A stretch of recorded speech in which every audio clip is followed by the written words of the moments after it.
માંગરોળ મામલતદાર કચેરીની surprise visit લેવાઈ। માંગરોળ મામલતદાર કચેરીની સરપ્રાઇઝ વિઝિટે આવેલા જૂનાગઢ જિલ્લા કલેક્ટર અનિલ રાણાવસિયાએ પત્રકારો સાથેની વાતચીતમાં રેવન્યુની જગ્યામાં પેશકદમી બાબતે દબાણ શોધી અતિક્રમણ કરનારાઓને નોટિસ આપી પેશકદમી કરનારાઓ સામે લેન્ડ ગ્રેબિંગની ફરિયાદો કરવા માંગરોળ મામલતદારને સૂચના આપી હોવાની જાહેરાત કરી હતી। આ ઉપરાંત સુધરાઈ વિસ્તારમાંથી થયેલી પેશકદમી તુરંતથી હટાવવા ચીફ ઓફિસર માંગરોળને પણ સૂચના કરી હોવા ઉપરાંત શહેરના ધન કચરાનો નિકાલના પ્રશ્નને ગંભીરતાથી લઈ આ બાબતે માંગરોળ નગરપાલિકાને ફાળવેલ જગ્યા ઉપર બાઉન્ડ્રી બાંધવા માટે તેમજ વધુ જગ્યાની જરૂરિયાત હોય તો જગ્યા માટે માંગણી કરવા ચીફ ઓફિસરને સૂચના આપી હોવાનું જણાવ્યું હતું। આ જ રીતે મામલતદાર કચેરીના પહેલા મંજલે આવેલી સબ રજિસ્ટ્રાર કચેરી દસ્તાવેજ નોંધાવવા જતા બીમાર અને અશક્ત લોકોની મુશ્કેલી દૂર કરવા કચેરીને ગ્રાઉન્ડ ફ્લોરમાં જગ્યા ફાળવવા વિકલ્પે આવા લોકોની દસ્તાવેજ નોંધણીની પ્રક્રિયા ગ્રાઉન્ડ ફ્લોરમાં નીચાના ભાગે કરી તેમની મુશ્કેલીઓ માનનીય ધોરણે દૂર કરવા સૂચના અપાઈ હોવાનું કલેક્ટરે પત્રકારોને જણાવ્યું હતું।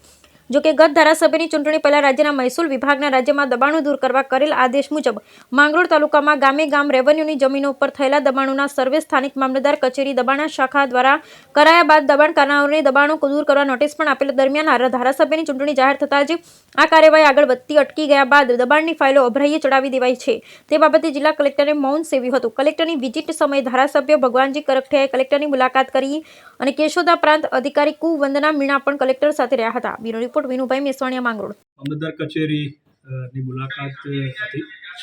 અને આ મુલાકાત દરમિયાન માંગરોળ નગરપાલિકામાં ઘન કચરાના નિકાલ બાબતે પણ રજૂઆત અમને મળી હતી। એટલા માટે અમે ચીફ ઓફિસર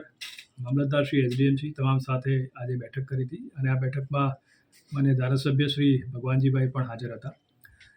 અત્યારે જે સમસ્યા છે એના તાત્કાલિક નિકાલ માટે ચીફ ઓફિસરશ્રીને સૂચના આપી છે।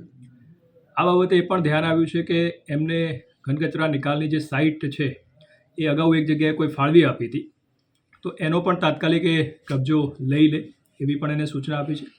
અને એ જગ્યા જો એમને ઓછી પડતી હોય તો અન્ય જે અનુકૂળ જગ્યા હોય એવી જગ્યાની પણ માગણી કરવા માટેની અમે એમને સૂચના આપી છે, જેના માટેની એ જરૂરી કાર્યવાહી હાથ ધરી રહ્યા છે અને માગણી મળેથી જરૂરી કાર્યવાહી કરી અમે એને જે છે એ જગ્યા પણ ફાળવી આપીશું। અને આ ખૂબ ગંભીર વિષય છે અને અમે પણ જિલ્લા લેવલે નોંધ લીધી છે અને આ તાત્કાલિક આનું નિરાકરણ આવે એના માટે સમગ્ર તંત્ર અત્યારે કાર્યવાહી કરી રહ્યું છે। સર, ખાસ કરીને જે પેશકદમી હટાવવાનો ઝુંબેશ શરૂ કરવામાં આવ્યો છે ત્યારે માંગરોળમાં આજે મોટી પેશકદમીઓ છે, આ બાબતમાં પેશકદમીમાં જેમ કે નગરપાલિકા છે તો નગરપાલિકા વિસ્તારમાં જે પણ પેશકદમી હશે એમાં ચીફ ઓફિસરશ્રીને પગલાં લેવા માટેનું કીધું છે અને જે રેવન્યુ વિસ્તાર છે એમાં પણ મામલતદારશ્રીને જરૂરી નોટિસ આપી એનો સર્વે કરાવી માપણી કરાવી અને એ દબાણો દૂર કરવા માટેની સૂચના આપી છે અને ખાસ તાકીદ પણ કરવામાં આવી છે